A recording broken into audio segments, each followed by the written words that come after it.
en la mesa una introducción. Vamos a tener una introducción a este tema, que es un tema muy importante, como es el tema de apologética.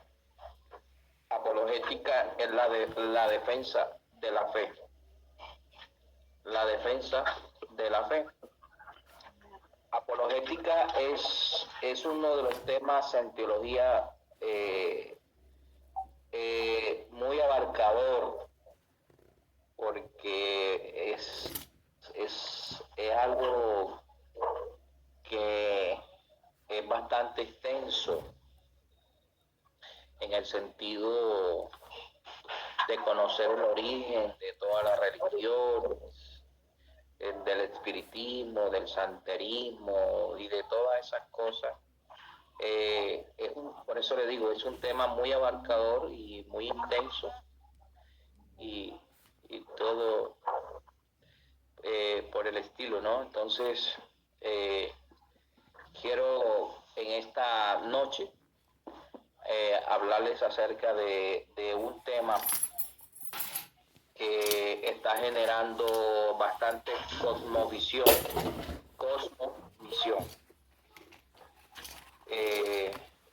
Bienvenida, hermana, bienvenida. Un tema que está causando mucha cosmovisión a nivel de iglesia, a nivel de ministerio, a nivel de muchas cosas. Entonces quiero hablarles un poco sobre esas cosas para que vayamos entrando en materia en algunas cosas que son muy importantes en la vida cristiana. Amén. Entonces vamos a orar para iniciar en esta noche esta introducción al tema de lo que se llama apologética. Padre amado que estás en los cielos, Dios, te damos gracias en el nombre poderoso de nuestro Salvador Jesucristo. A ti te doy toda la gloria, toda la honra. Te agradezco, Señor, por el privilegio hermoso que nos has dado, oh Dios, de poder estar aquí, Señor, en esta plataforma y poder, Dios amado, en el nombre de Jesús, ser edificado como casa espiritual y sacerdocio santo. Te pido, Señor, en el nombre de Jesús, de que te estés glorificando de una manera especial. Padre, en esta preciosa noche, danos la sabiduría, danos la inteligencia y la revelación de tu palabra. En el nombre de Jesús, Señor, te damos gracias. Amén y amén. Vamos a hablar en esta noche de dos cosas que son muy importantes. La primera, vamos a hablar de los ministerios y vamos a hablar de los dones. Vamos a hablar, ambos son dones, los dones ministeriales y los dones espirituales. Vamos a hablar de los dones ministeriales y los dones espirituales. Gloria al Señor. Entonces, los dones ministeriales son constituidos por Cristo. Los dones ministeriales son constituidos por Cristo en Efesios capítulo 4, en el versículo 11. Ahí fueron constituidos. Y los dones espirituales... ¿Me repite la cita bíblica, pastor? Efesios capítulo 4, verso 11.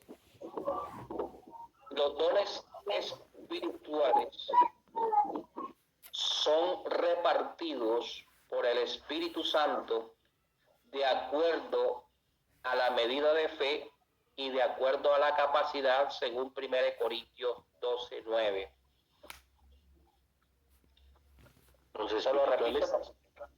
Se lo repito nuevamente. Los espirituales. Voy a repetir nuevamente. Los dones ministeriales son constituidos por Cristo.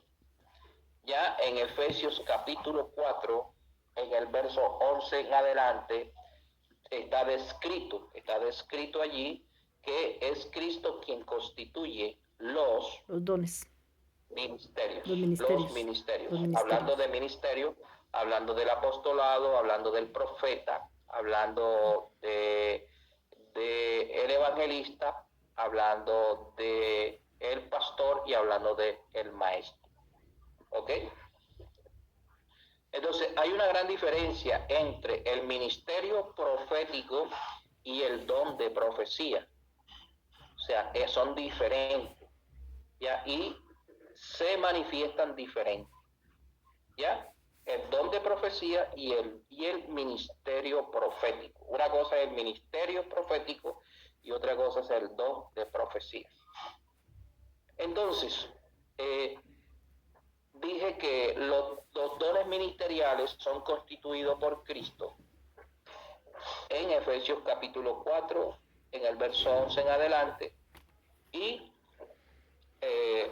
los dones espirituales son repartidos por el Espíritu de acuerdo a la capacidad, de acuerdo a la medida de fe. 1 Corintios 12:9 habla sobre los dones espirituales. Entonces, el don o el ministerio del apostolado es una capacidad espiritual que Dios le da a cada uno de esos ministerios para ejercerlos o definirlos en el transcurso, como también los dones espirituales. Entonces, ese es un llamado de Dios. Yo comparo los dones ministeriales, o sea, uno no es en Dios lo que uno quiere ser o lo que uno desea, sino lo que Dios ha definido por nosotros desde antes de la fundación del mundo. Yo por lo menos nunca quise ser pastor. Yo quería ser un evangelista. Y siempre trataba de predicar como evangelista y meterme en el campo evangelístico, pero todo el que me veía, todo el que me escuchaba me decía, tú eres pastor, y no me gustaba. Por ende, cuando yo estaba en una reunión social con los cristianos y me querían hacer ir de la reunión, me atacaban diciéndome que yo era pastor, y me iba, no me gustaba. O sea, era una forma que ellos utilizaban para hacerme ir de la reunión, diciéndome que yo era pastor, no me gustaba. Ser pastor es una responsabilidad muy grande que tiene uno, por eso es que tiene que ser un llamado de Dios. Tiene que tener un corazón de padre, ¿ya? Tiene que tener un corazón de padre, de verdad, para uno compenetrarse en el ministerio pastoral. Entonces, los dones espirituales. Entonces yo le pregunto a ustedes ahora mismo, ¿dónde se encuentra Cristo ahora mismo?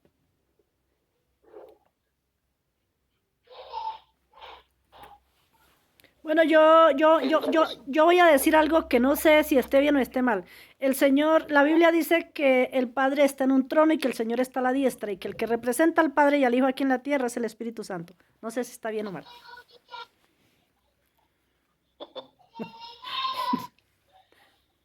Sí, claro.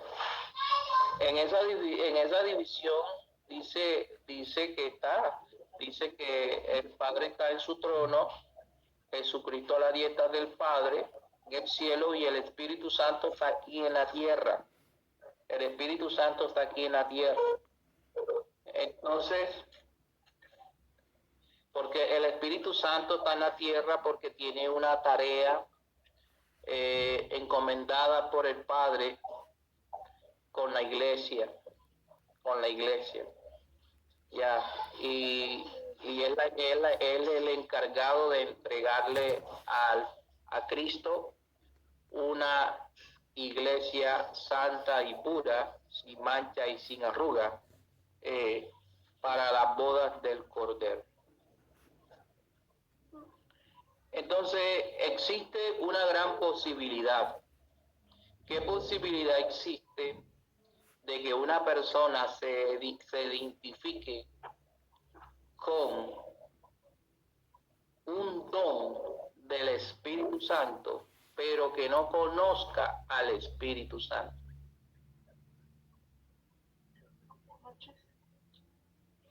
¿Sí? ¿Qué diferencia hay? ¿Qué posibilidad hay que una persona se identifique con un don del Espíritu Santo, pero que no conozca al Espíritu Santo?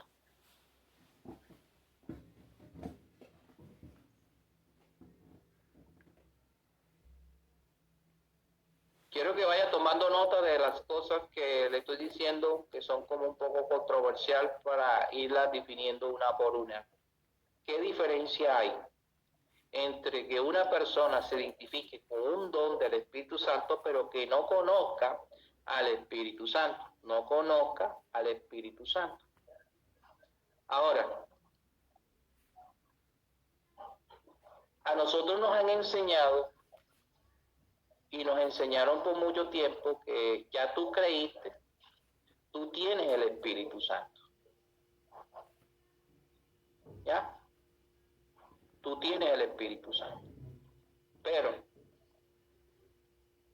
hay una gran diferencia en tener el Espíritu Santo y en ser sellado por el Espíritu Santo. Esa es otra cosa muy diferente, muy distinta, muy diferente. ¿Ya? Amén. Una cosa es la manifestación del Espíritu y otra cosa es el Espíritu como tal.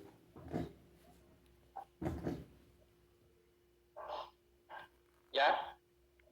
Ahora, la manifestación del Espíritu, dice la palabra, que no fue dada por causa de los creyentes, sino por causa de los incrédulos.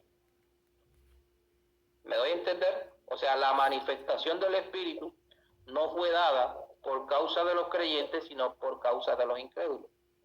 Como también dice Pablo en Corintios, que la profecía no ha sido causa de los creyentes, sino por causa de los incrédulos.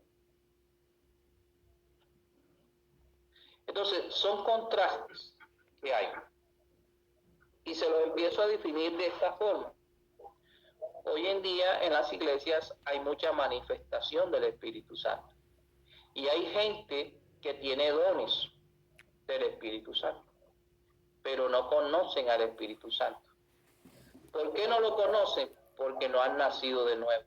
¿Por qué no lo conocen? Porque Él no habita y no mora en su vida. ¿Me explico? Por eso es que la Biblia dice que si alguno no tiene el Espíritu, no es de Cristo. ¿Ya? Entonces, el Espíritu Santo, para poder habitar en mi vida, en tu vida, tiene que haber una santidad total. Alma, cuerpo y espíritu. Para Él poder habitar, para Él poder vivir dentro de ti, para que Él tome el control de tu mente, de tu intelecto y de tus emociones, tú tienes que morir para el mundo y sus placeres, para el mundo y sus deseos. ¿Por qué? Porque Él no puede habitar en un vaso sucio. En un vaso sucio Él no puede habitar. Él no puede morar. Y voy por parte.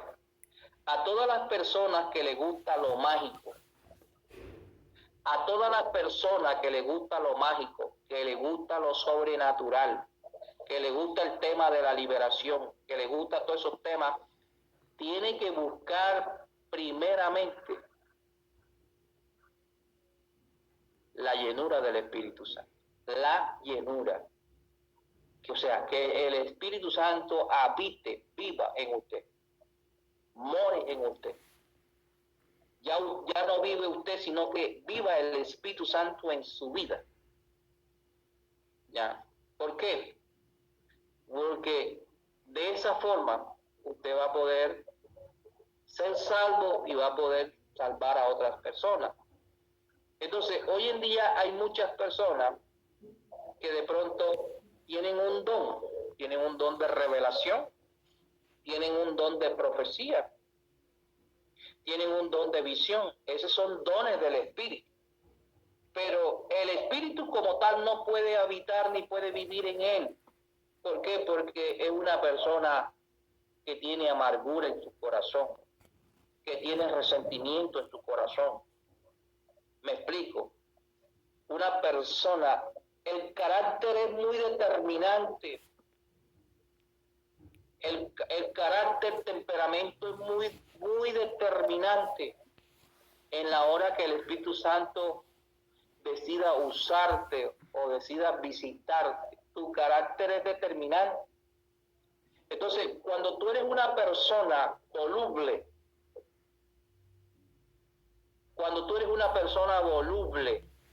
una persona que cambia de parecer por cualquier cosa, tú no eres una persona apta para Dios trabajar contigo. ¿Por qué? Porque tú no puedes dejarte, hoy me da la gana dejarme usar de Dios y mañana me da la gana de dejarme usar del diablo. O te dejas usar de Dios completamente o te dejas usar del diablo. No puedes servirle a dos señores. O le sirves a Dios o le sirves al diablo. ¿Me doy a entender? Es una determinación. Es una determinación. Entonces, la liberación es una doctrina que la trajo nuestro Señor Jesucristo a la tierra. La liberación es mucho más que la manifestación de un demonio. ¿Usted sabía eso? Que la liberación es mucho más que una manifestación de un demonio. Es mucho más que la manifestación de un hechizo. Es mucho más que una sanidad de un dolor de cabeza. La liberación más profunda que Cristo vino a hacer y vino a enfatizar es la liberación del alma y la conciencia del ser humano. El pecado no se reprende, el pecado se confiesa y se aparta. Amén.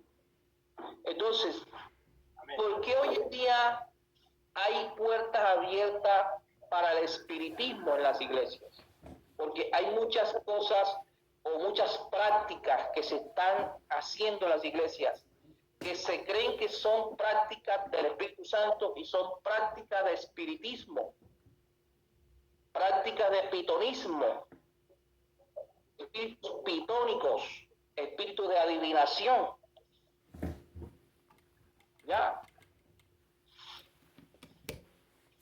Entonces, ahí es donde viene el problema, que los dones esenciales hoy están escasos en las iglesias, están escasos esos dones. ¿Por qué están escasos?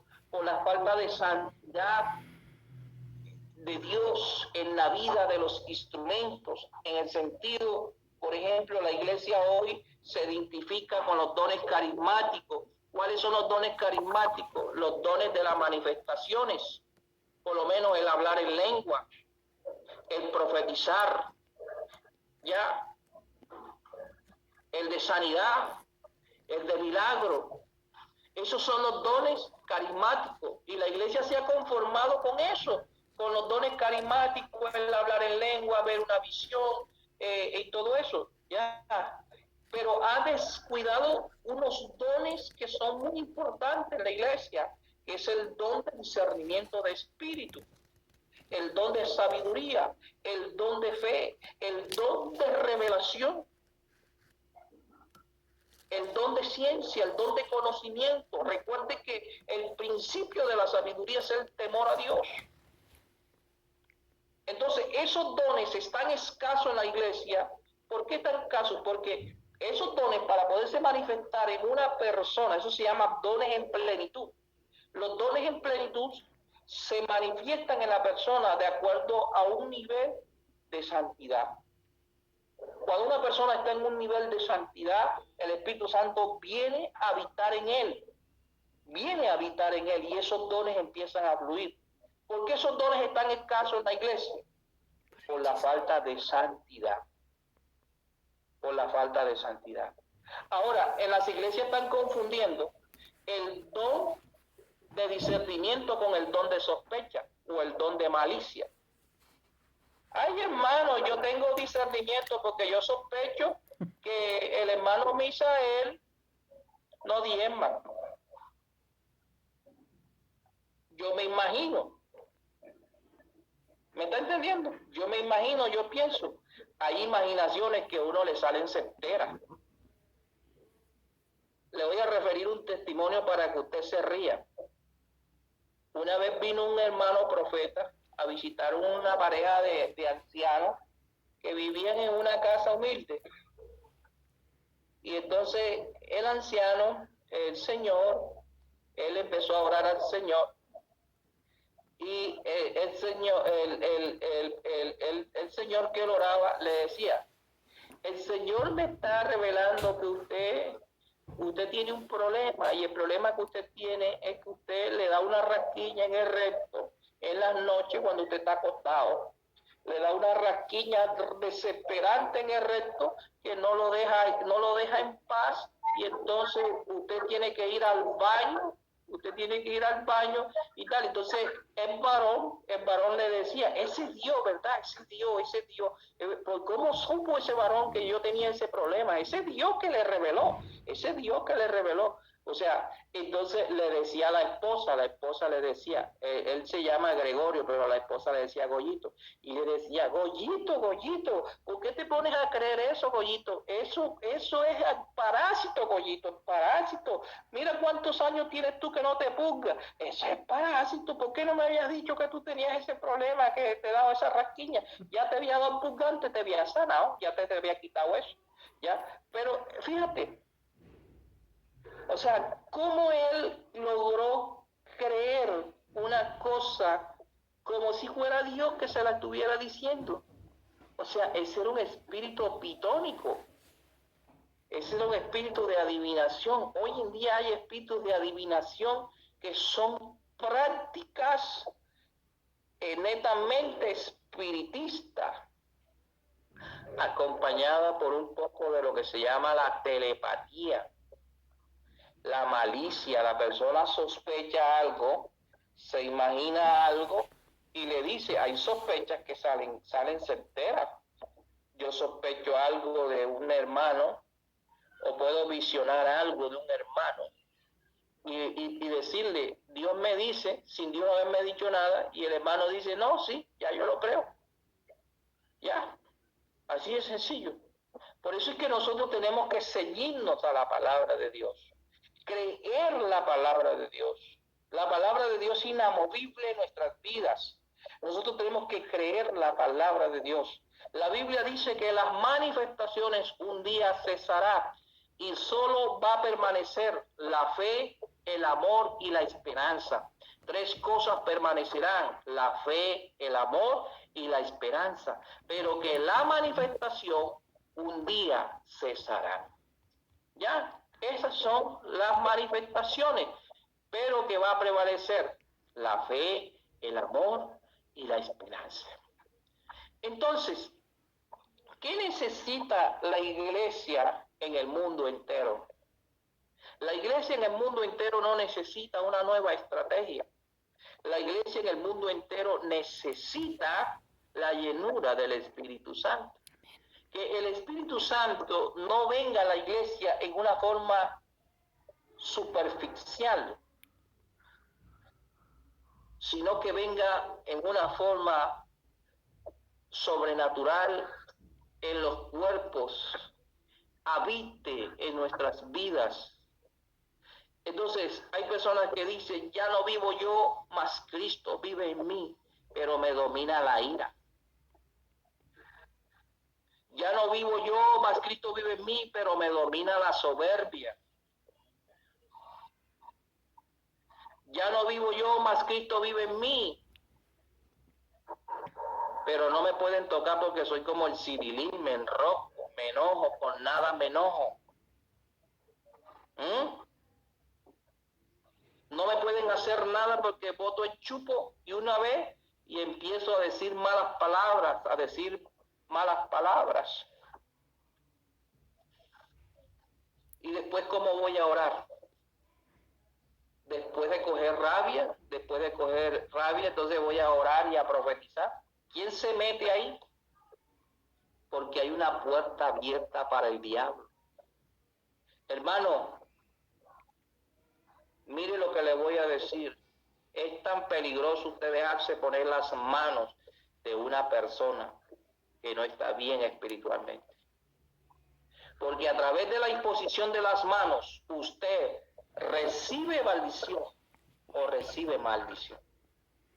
O envía. Recibe rebeldía a través de la imposición de las manos.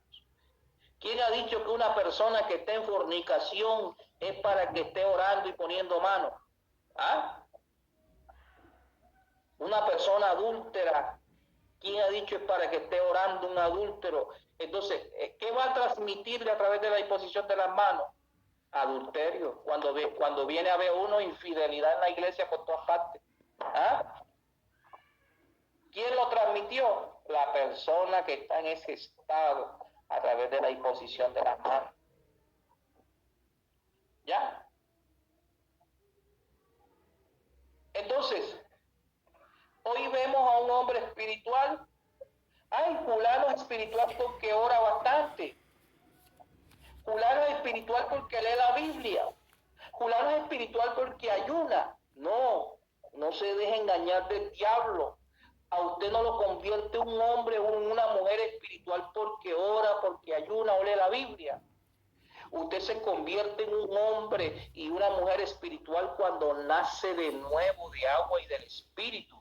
Cuando usted nace de agua y del Espíritu, que es de agua, la palabra y del Espíritu. Amén. Que usted es transformado. Ya, usted es una persona espiritual porque usted renace para una esperanza viva. Usted renace para una esperanza viva. ¿Sí? Entonces, no nos dejemos engañar del enemigo. Que porque habla en lengua. No. La lengua es una manifestación del Espíritu, pero no es el Espíritu como tal. ¿Ya cuánta gente rebelde hoy no habla en lengua? ¿Cuánta gente resentida hoy no habla en lengua? ¿Ah? En su casa es una cosa y en la iglesia es otra. ¿Ah? En la iglesia santidad hasta pegue, se abotonan hasta pegue, y cuando llegue a la casa con la barriga afuera y con el pecho afuera y gritando a todo el mundo que no se sabe ni quién es el papá ni quién es la mamá. ¿Ah? Entonces no se le puede servir a los señores. Entonces esa es la condición espiritual de muchas iglesias, de muchos cristianos. Por eso es que no se debe mirar el cristianismo. El cristianismo no se mide cuando tú vas a la iglesia. El cristianismo se mide en el hogar, como tú vives, en tu trabajo donde tú vives. Ahí es donde se conoce el cristianismo. Ahora, la palabra, no hay una palabra más poderosa para liberar que la que tú vives. Esa es la palabra que cambia, esa es la palabra que libera, esa es la palabra que cambia, esa es la palabra que libera. Y tome nota de algo que le voy a decir. Hay dos clases de unción. Hay una unción que impacta, la unción de impacto, que es para los incrédulos. Y hay la unción que cambia. ¿Ya? Por eso es que usted ve que cuando hay una campaña, el evangelista ora por la gente, el pastor ora por la gente cae al piso, la gente llora, la gente relincha y todo, pero no tienen un cambio de actitud. Esa es la unción de impacto. En el momento son impactados por la unción, pero después siguen en el mismo cuento. Siguen en el mismo cuento. En el momento son impactados por la unción, pero siguen la misma yuca con el mismo plátano. Más rebelde, más grosero, más mal hablado. ¿Ah? No cambia. Ahora, para nosotros poder ser cambiados, tenemos que ser visitados por la unción que cambia. Y esa unción solo se tramita cuando yo oigo la palabra, la recibo en mi corazón, la recibo en mi alma, la recibo en mi conciencia. Esa palabra nunca va a regresar vacía. Esa palabra va a producir en mí liberación. Amén. Liberación. Amén, aleluya. Lo que no liberta la palabra, no lo liberta nadie. Gloria a Jesús. No lo libera nadie. Amén. Lo que no libera la palabra, no lo libera nadie. Lo que no sana la palabra, no lo sana nadie, mi hermano. Es la palabra que tiene poder. El poder no está en la mano de fulano, de mengano. Está en el poder de la palabra. Del Y la Espíritu palabra Santo.